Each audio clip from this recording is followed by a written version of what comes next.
I think we're streaming, but if you're listening, folks, I'm waiting for the cue from the. All right, now we're definitely streaming.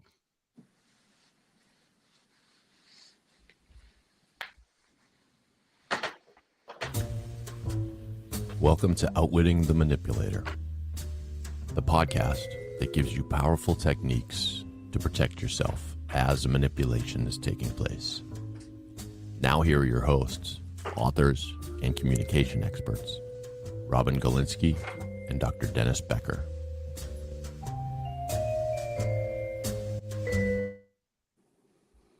Hello, everybody. Welcome to our second time ever live streaming for our Outwitting the Manipulator show. Thank goodness we have producer Dave from Pod 617 in the background, along with his trusty help, Paula, and our guest as well as will be waiting in the wings. So I'm Robin Galinsky, as you heard, and there's Dennis Becker. He's the other person on the screen. And today we are going to focus on the first half of this show, how you may be complicit in your own manipulation. How are you allowing, maybe facilitating the coercion and manipulation to take place? So that's what we're going to talk about. We are not scripted. This is Dennis and I just discussing this, and we welcome any input from you, which you can do by, Dave will be putting up some links. You can go to our website, outwittinrealtime.com. We also have a podcast called Outwitting the Manipulator and a book by the same name. So if you click any of those links, they'll get you to a place where you can join in the conversation. But so, Dennis, this is a juicy topic. And some people might not like this, right? At all.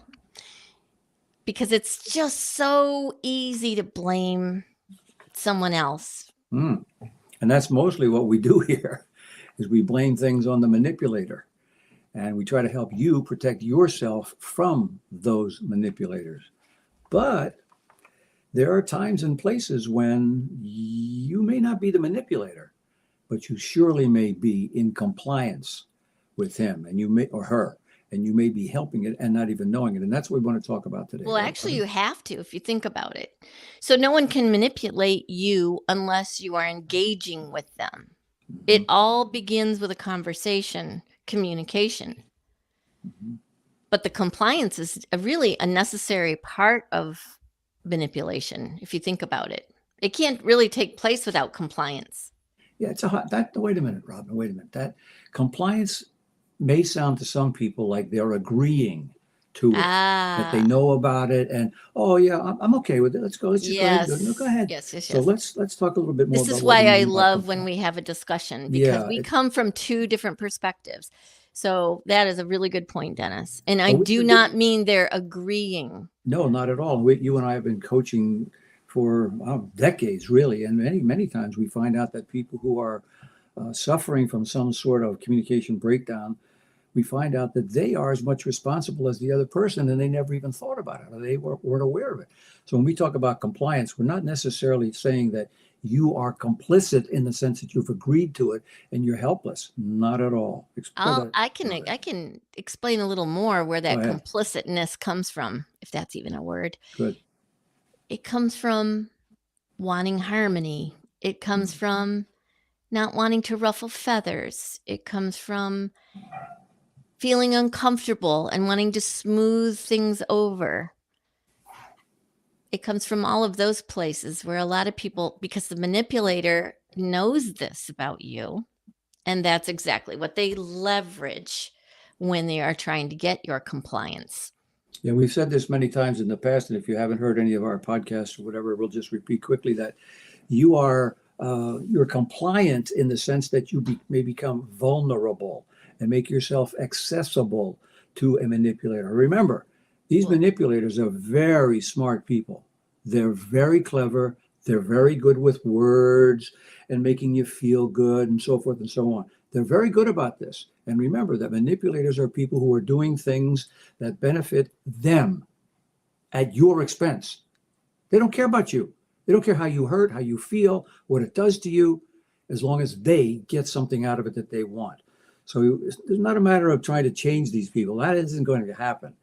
But it's also a matter, though, of recognizing that they are trying to manipulate you. And you don't want to be cooperating and complicit in that if you can help it. That's what we're talking about So what today. does being complicit look like? It's very nuanced. And it usually looks like trying to just make peace in the moment. So let's say a manipulator reframes a narrative. That's one of the tactics. So they tell a story about something that happened, but they reframe it so to achieve a goal that they have. Maybe it's to make you look bad, maybe it's to make them look good, but it's not accurate. Most people in that moment let it roll through it because it feels really nudgy and really petty, right? To Nitpicky. say Oh, I don't want to nitpick that. I mean, he doesn't mean that. That's okay. I'll just let it go. Yeah, that's the feeling that you may have. If you have that feeling, it's a mistake. And we're going to talk about that. Go ahead. So that moment is really every one of those tiny little moments, even though it may feel nudgy or petty or whatever, marking that moment by pushing back on it. And when I say push back on it, I'm not talking about a confrontational situation. We teach you how to, in a nuanced way. So with our training, we teach you how to let them know that you know what they're doing. So it's not this big break in the conversation where you say, that's not what happened. You got the story wrong. Hold on, everybody. I need to correct something. It's not a big thing like that. It's a polite kind of slide in, because remember, part of one of the ways they manipulate you is putting you in a position where you may look bad. So they try to position you so that anything you say or do, you're going to take yourself down or look bad in front of others, which is how they control you. That's where the control lives. Right. So you having the skill of being able to slide in a nuanced way, in a polite way, but it's enough to put them on notice that I'm paying attention. So how would you do that in that situation, Dennis? I'll just say I've created a narrative that it's just a little off, and it's a little diminishing to you because I'm trying to lift myself up and push you down in the conversation. And so I'm a little bit making fun of you, and how would you slide in there in a nuanced way To defend myself. more importantly, well, equally as importantly, not to defend yourself because you don't want to sound defensive. Ah, yes. It's you want to put the manipulator on notice that I'm Yes. paying attention. Yeah. I'm not asleep at the wheel. I know what you're doing. It's funny you should say that because, once before you said something like that, and I didn't quite understand it. I wonder if you could just clarify a little bit more what you mean by that. That's it. He just did it. Simple as that. That's all you got to do is, and they're like, what? They don't expect you to respond. They don't expect you to ask questions. They expect you to comply. Just be too overwhelmed or too embarrassed or whatever, and just to comply. So I gave you a polite example. I'm sorry, I didn't quite get what you meant there. Could you repeat that? He's got a little bit of a smile. See this pleasant lesson? Yeah. Instead of, what are you talking about? I never said that. That's a different kind of confrontational, but the same intent. So you don't always have to be confrontational about it. You can be just as polite or as simple or as plain as you may feel at that moment. But it tells them, whoops, paying attention. Uh-oh. And you know what they'll do? Guess what they'll do? They'll just shift to another tactic. They'll ignore it, or and they'll move on. Ignore you, and they'll go on. They'll figure it didn't work. It's not like the ground's going to shift, and all of a sudden they're going to have. No, it's not about that. It's about every single time letting them know you're paying attention. And so what Dennis said, when you said, Dennis, it's you don't want to say, what are you talking about? That's not what happened. That's not the way. You're playing right into their hands when you do that. Right into their hands. They're eliciting that negative emotion from you, and they pushed your buttons. And see, that was the key word. What Robin just said, that was key word. Emotion. That's what they're looking to trigger in you, one way or another. So listen, sometimes they want to trigger, I like that kind of emotion. And other times it's going to be like, what? Other times it's going to be like, whatever it is. Their goal is to trigger an emotion, thereby controlling your behavior subsequent to that emotion. So this is a very sneaky, kind of tricky, subtle, it's not always obvious, and it may not even be directed at you. It's always directed at you, but I mean, it may be talking to somebody over here, and they say something, but they know the reaction you're going to have to it. So it's not always about you. Yeah, that's right. No, You no. have to You know, be, and if you start thinking, oh my gosh, that is so hard that I have to listen and pay attention for. Yeah, that's right. This is why ultimately we tell you to get away. Yeah. Because these relationships are toxic and they do drain your energy and they do take all of your time. But there are times and circumstances and situations where you can't get away. And that's where we want to help you have the tools. You never know. Your next job, that could be your boss. So it happens. And, in fact, it's funny you it's should mention very that, nuanced. Robin. It's funny Robin mentioned that, but in our next show, we're going to be talking about that exactly. Yeah, next month, that's our focus. It's going to be on work. And you just said work. So today we're not talking about work, but anywhere, at home, with a friend, at a party, someplace, wherever. So not specifically at work. And when this happens, the key thing is letting them know that you know. And believe me, they are not going to just stop then. When we did the book, and you all know about the book, we identified 24 different specific tactics that they use and 24 different ways that you can counter and protect yourself. That's why we did the book. That's kind of what we want to talk about here today, how you can protect yourself. So this idea of being compliant is not about you giving up or saying, oh yeah, okay, I'll do it. No, it's the very subtle ways that you may be being compliant and not even realize it. They are very, very good at this kind of thing. And we're going to talk about that a little bit more with our guests. How do you know you're being compliant? What's that, Robin? I'm sorry, I was talking. Before we end this subject, how do you know you're being compliant? I will tell you how you know. Yeah. When you have an icky feeling and you're just you think, oh, I just want this to be over, or I just want to get past this moment, or I hope they don't get mad, or hope they don't get upset, or I hope I don't. And you're more worried about how they think or feel or how you're perceived by others, then you're probably being compliant. You're probably doing exactly what they want you to do. And you always, always, always have a choice in this. It's not that they're that good that you can never see it coming, or that you don't know what to do when it does happen. No. You can learn. That's why we did the book. That's why we're here with you now. You can learn how to protect yourself when they come at you. Now, it's very difficult because it doesn't come like this one and this one. It comes boom, boom, boom, boom. They'll have one tactic right after the other. We only covered 24 of them in the book. There's probably 124 of them out there. But giving you the sense of how to protect yourself, the feeling, the knowledge, the attitude that I am not a victim. Remember, we never use that word. You are never going to be a victim. You'll be a target. They'll always come at you, just like we're all targets. But we never want you to feel like a victim. We want to give you things that you can say and do that will protect you from that insidious one and the other and the other and the other. And you know what happens in the end? You keep doing that, guess what? They give up. Really. Maybe it's a long time, but they don't want to deal with people who are on the watch. They don't want to deal with people who are calling them out, who see what they're doing. They don't want to do that. I think the big part about being complicit, that the mindset that's important to realize, is that you have a responsibility in this too. Taking responsibility and ownership. Because what I've seen I've watched a lot of YouTube videos with people on narcissism and narcissists and manipulators, and they're very informative and they're very good, but they seem to be very focused on, I don't know, I want to say making you feel better about yourself. Like, oh, and they're doing this to you and they're doing that to you, and don't feel bad and feel better and all that. But you need to take responsibility for allowing it to happen, putting yourself in the situations.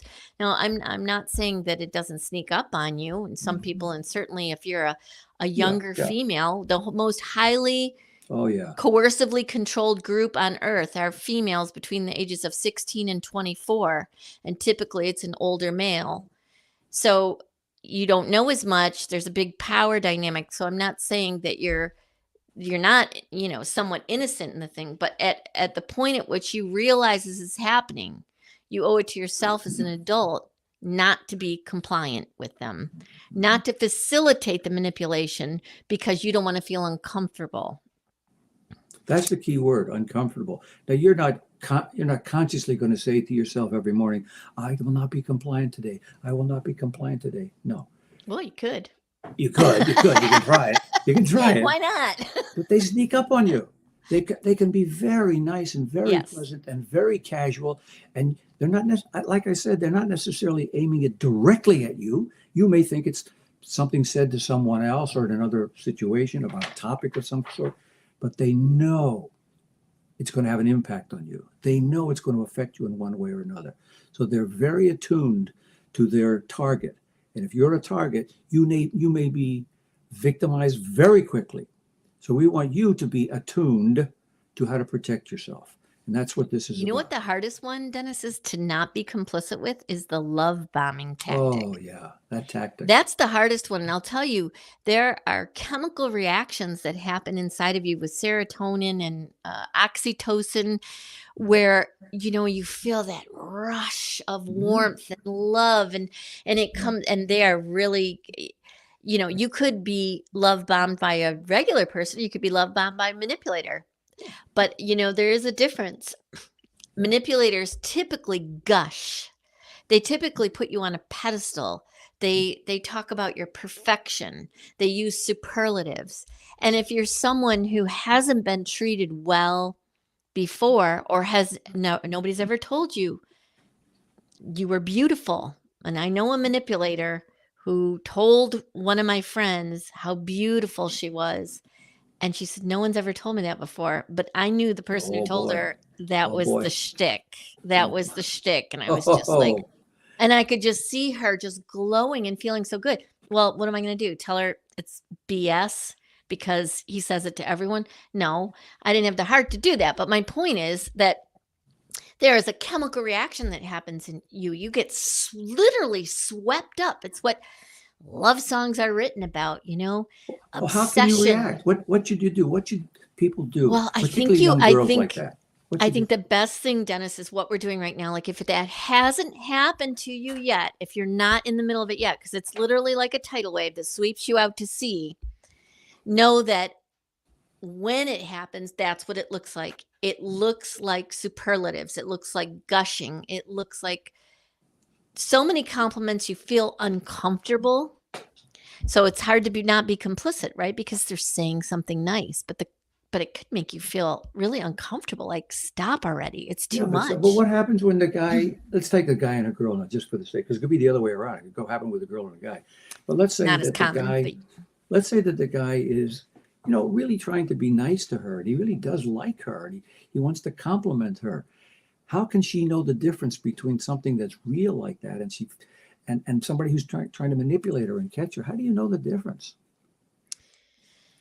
Because it doesn't, with love bombing, it's super intensified.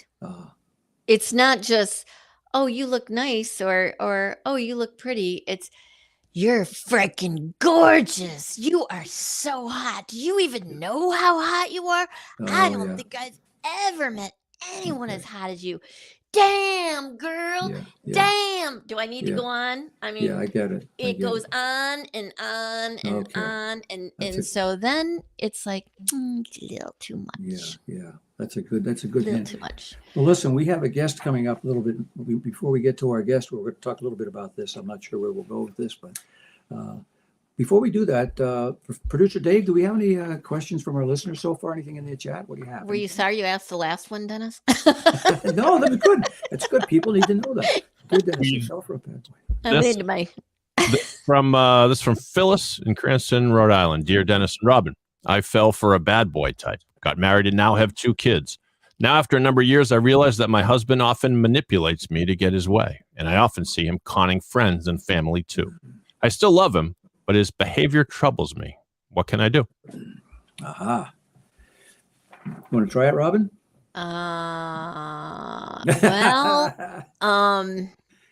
All right, I'll go first. So Well, I Phyllis, think what's tricky here, Dennis, is oh, you want to go? I Go ahead. still love him, that part. So Yeah. no, go ahead, Dennis. Go ahead. Yeah. I'll chime in. Yeah. So Phyllis, my feeling is that you have two things that you're saying here. You're one, recognizing that there's some evil going on. I'm just capsulizing it. And two, you're recognizing that there's some beauty in this relationship for you. So which of those two is bothering you more? Probably the one you wrote into is probably the one about falling for him and the way he's now treating you and the kids and so forth. So the first thing I would suggest you do is to stop whatever the relationship is and talk to him about this and mention to him that you see these two differences in him. Then listen carefully, watch carefully for how he reacts to them. Does he deny it? Does he accept it? Does he blame it on you? What happens? That will be a point that turns you one way or the other as to whether to begin accepting him and learning to live with it, or saying, no, this is it, I'm done. So the first thing I would suggest is that you have a conversation with him and point out the two differences that you see in his behavior and ask why and question, see if he sees it, and then make your decision about which way you're going to proceed with it. Yeah, I think Dennis makes a good point. It's really going to be about the pattern of behavior over time. And I think that when you ask for, when you tell someone the definition of a healthy relationship, right, Dennis? When you tell someone X behavior upsets me or hurts me when you do this X, and they say, oh, okay. And you say, so you make sure they understand you and they say, I'm sorry. And then if they don't change the behavior, they pretty much are telling you they don't care. Mm-hmm. So that is kind of hopeless for a relationship at that point. Kids or no kids, you have to start thinking about getting away. It's not going to get better. If we take a more psychological look at this, Phyllis, and we're not going to do this here, but it might be helpful for you to wonder, why did you fall for the bad boy kind of thing? This is very deep now. I don't want you to go this far right now. Do what I suggested first. And then you may wonder, why do I go for it? And then why did he go for you? What did you two see in each other that may have quelled and is now diminishing? But at the very least, you've got two kids. You're into the relationship now. You got to have this talk with him and ask him, tell him that you see these two things, call him out. Essentially, you're calling him out. And does he see it? If he denies it, there's a clue. If he accepts it, there's a clue. What is he going to do about it? Have some consequence to that conversation. Give it a time period. That's always important. Don't just let him say, I'll work on it. No. How long? 2 weeks, a month, 2 months? And then make your decision about whether you're going to go in one direction or the other. All right, Phyllis, I hope that was helpful to you. We need to move on, Dennis. Yes, we have a guest now. Robin, you want to introduce our guest? Somebody special. Oh, yeah. Wait a minute. We also have a media moment. We do that at the end, right? This is only our second live stream. So we can do that at the end, Robin. Thank you. Yeah, let's bring our guest on. Good. Introducing Lolia Pushek. Lolia is a good friend of mine, and she's an amazing esthetician. Thank you. So Lolia I've known Lolia for 20, 25 years, and she's been a huge part of our book as far as she's had some of her own experiences in life, and I thought it would be good to have her on to talk a bit about her process and what she's been through and maybe some things she's learned along the way. So how are you, Lolia? I am well. Thank you for having me. I really appreciate it. It's not easy. So without naming any names, of course. Yeah. What I would say, you've experienced some manipulation and I would say with more than one person in your life. Would you say that's true? Absolutely true. So somehow they find me. Well, let's talk about that, Lolia. Okay. Why do you think they find you? I have 48 years old, right? So now I've come to a place where I kind of know myself a little better. Let's say that.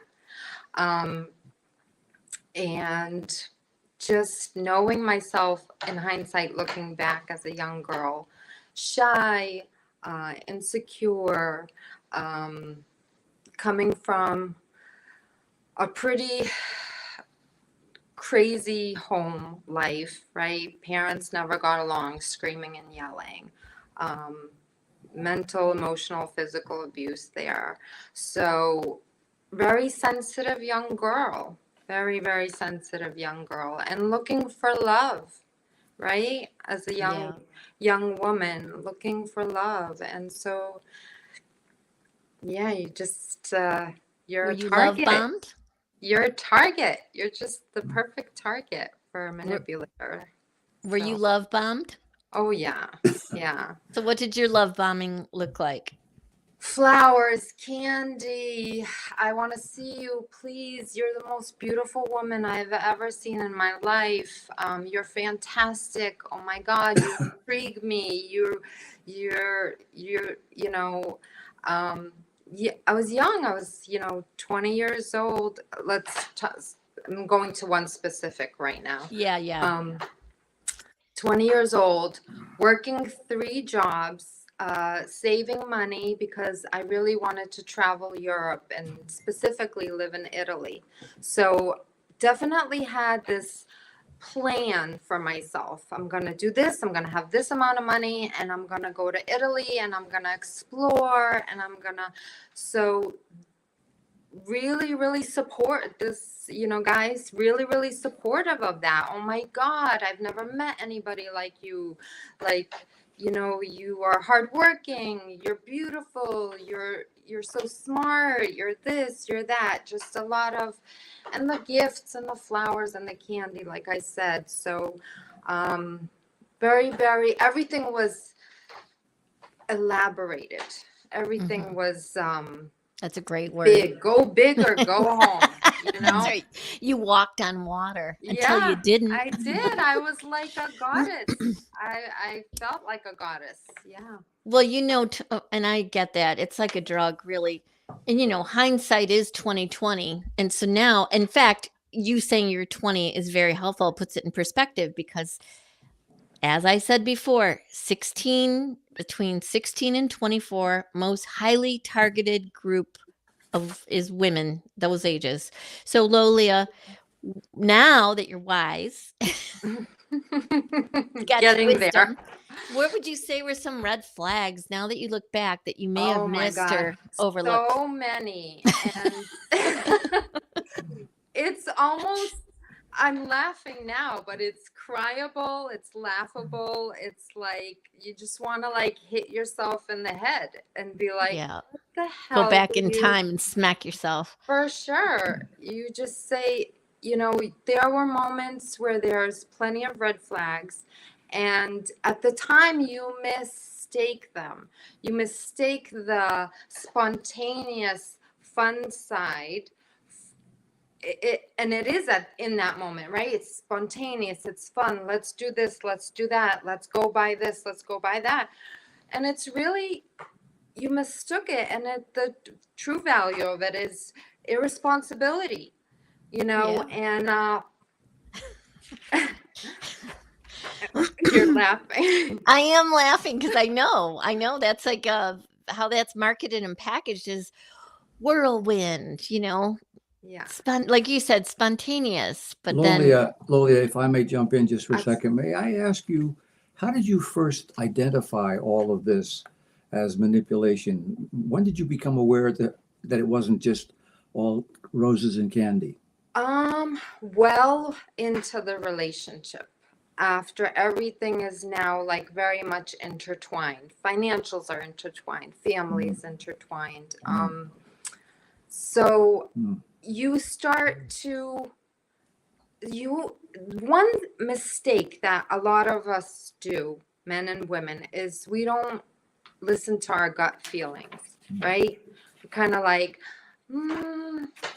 given the benefit of the doubt, that doesn't feel good, but let me look at it from this perspective.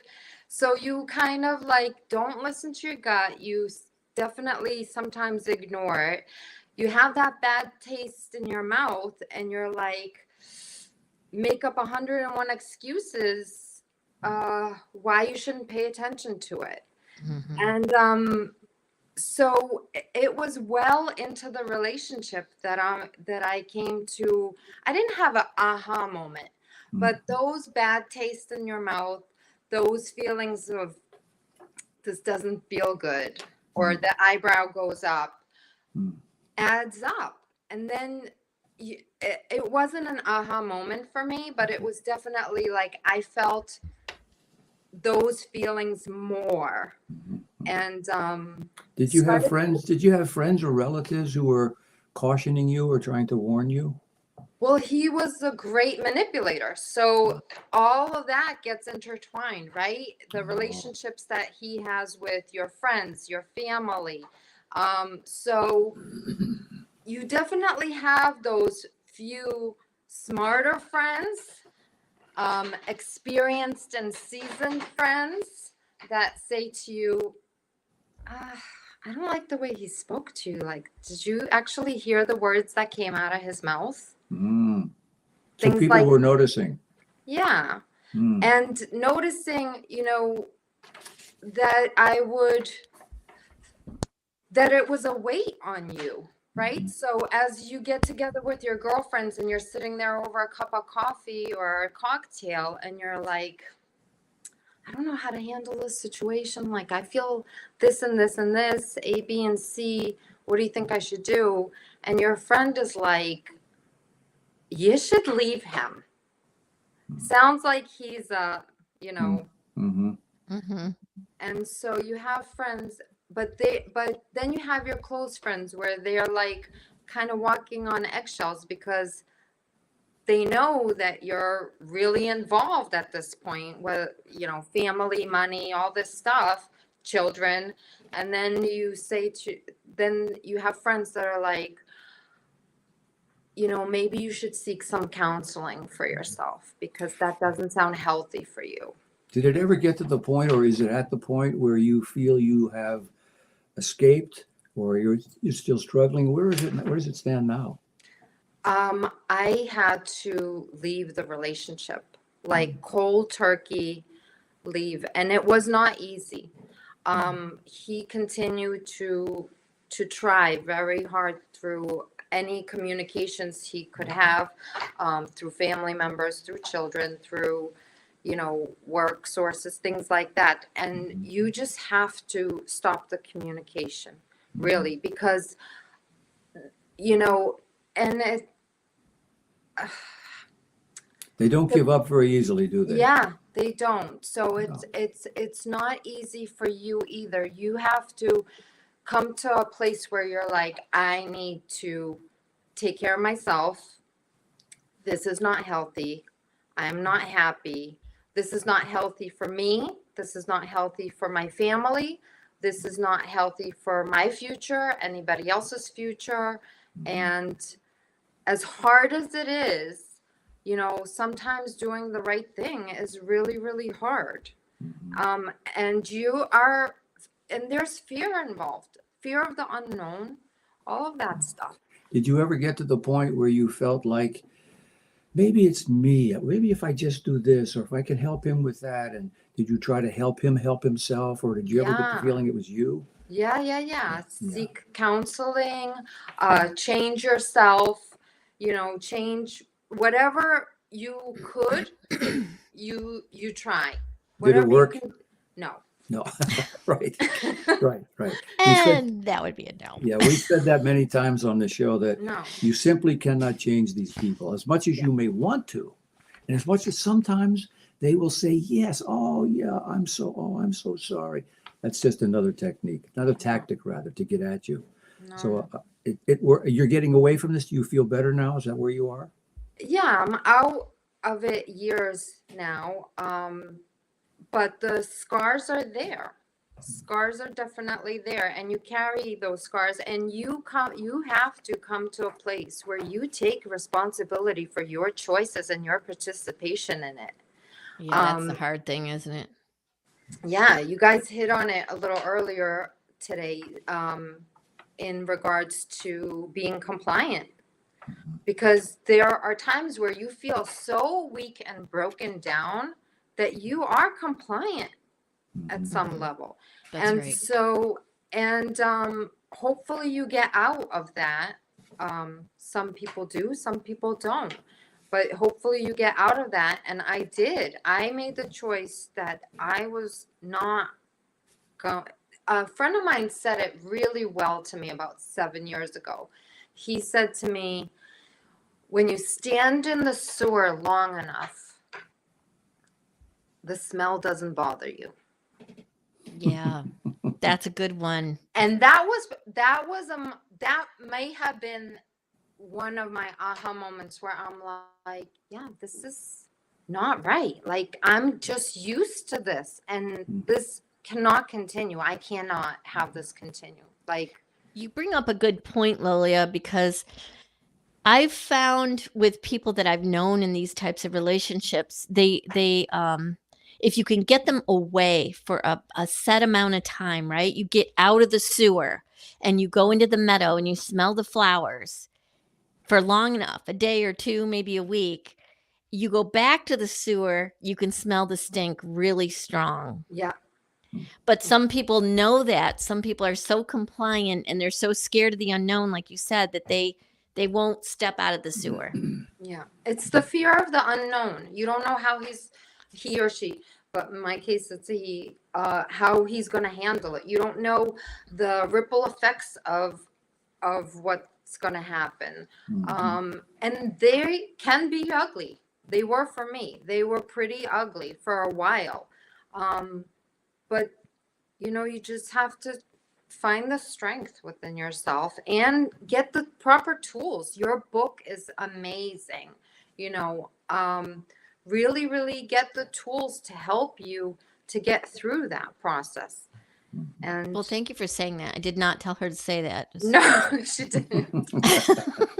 So, Lolia, I know that you are, you come from the Ukraine, and this is maybe an odd question, but did all of this happen to you in the U.S. or in the Ukraine, or a combination? Did that make any difference in cultural differences in your ability to get out or to get caught?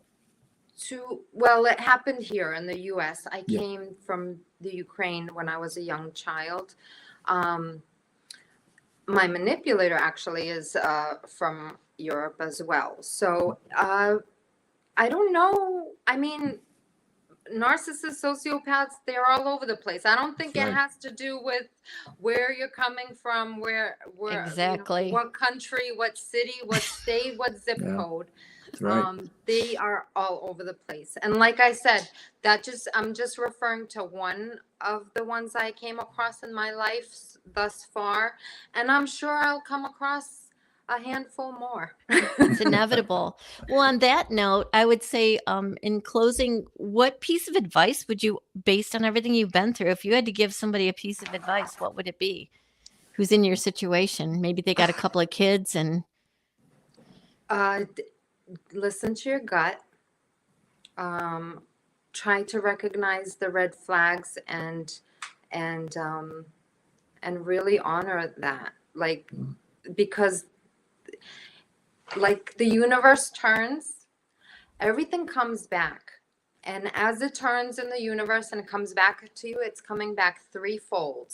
So that's one threefold. That's another threefold of that threefold. And so, like, it's just, it gets amplified, right? So yeah, listen to your gut, because that's really important. And another piece of advice is, if you really recognize the fact that you're being manipulated, it needs to stop.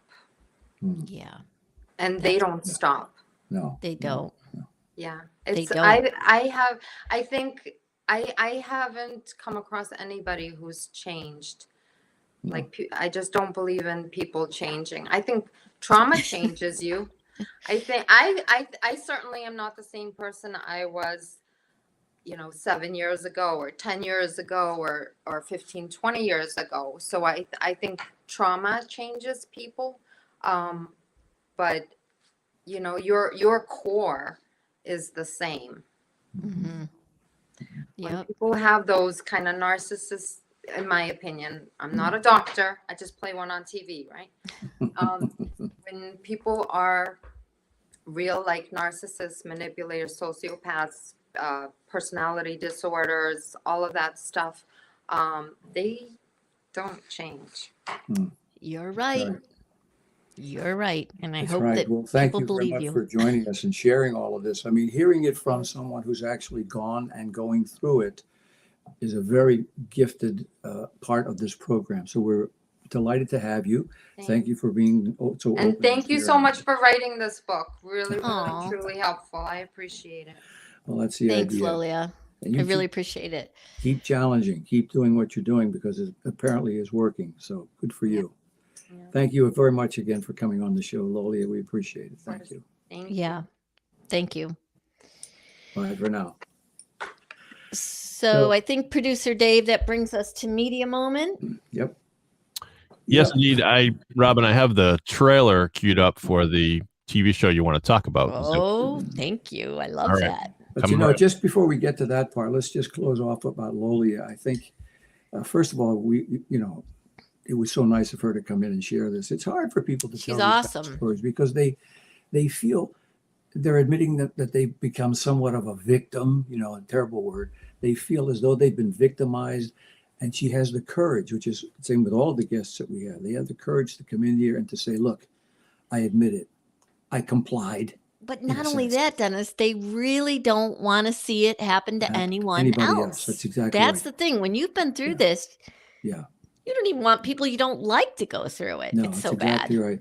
And that's why we wrote this book. And that's why we're so delighted to have folks like Lolia come on the show with us and tell their own story for this. And as time goes by, you'll meet more folks who have stories that are similar and sometimes even worse. And I don't know how they can get much worse than what we've had so far, but we want to thank her.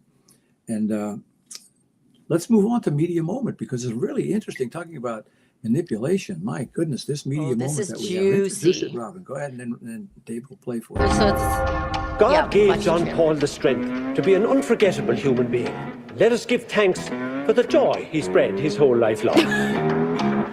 Everything bad that could have happened has happened. Except that.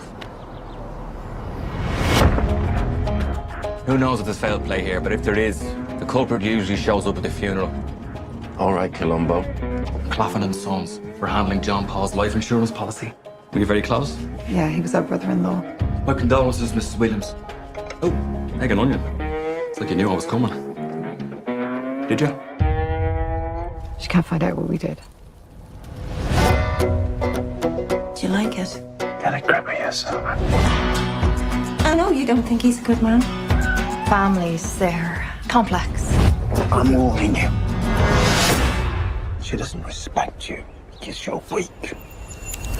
I found myself an old light tattooed on a sign. She wasn't always like that. He's sucking the life out of her. Well, we'll just have to wait till he dies of cancer or something. Why not give nature a helping hand?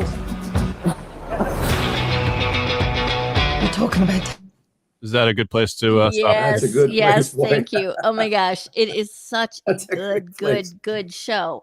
And It here's, is. those of you who you really want to get in better, become better at outwitting the manipulator. There's a lot to watch this show with. We talk about something called orchestration and leveraging in the book. And the guy, in the book, John Paul, he's very good at using those two tactics. And as we saw, he used things like bullying and He love uses bombing. all of them. He uses all of them. And the title of this, by the way, if you didn't get it, was Bad Sisters. So go ahead, Robin. But this is what Bad it's all Sisters. about. So this guy, John Paul, is actually married to the sister named Grace. And there's 5 sisters. And he torments all the sisters with his manipulation. He's just, the 4 sisters can see how he's slowly eroding the confidence of their other sister. And in fact, he successfully is keeping her from having a relationship with her sisters because he's jealous of them, and he also wants to control her. And it is very, very rich with all tactics. And he's He love bombs his wife on a regular basis as well as manipulates her. But orchestration and leveraging, I just want to quickly define those because you'll see him do it a number of times. But orchestrating the environment. So manipulating something in the environment to set up a situation. So he does something with a cat in one of the episodes. So you can be on the lookout for that, where he sets this whole thing up so that his wife thinks that she killed the cat and lets her believe it. And then there's another one where he leverages something, which is incredible. Basically, this means he capitalizes on something that he just pops up. Well, he sees one of the sisters' purses open, and he does something with the purse in the cell phone and blows everything up. So it's a really well written, I want to say it's funny, but it's not a comedy, but it's not super dark either, where you're going to be haunted. It's what we call a black comedy. Yes, that's what it is. It really yes. shouldn't be funny, but it is. Yeah, and it takes place in Ireland, so the accents are great, and I think you're really going to enjoy it. It's a really good showcase of all the tactics. It really is well written too. That's the main thing, that it's very well written, and I think that you'll enjoy it, and you'll enjoy it more after you've talked about this kind of topic that we're talking about, or read our book, or whatever it is, because you'll be able to actually see the tactics taking place in real time.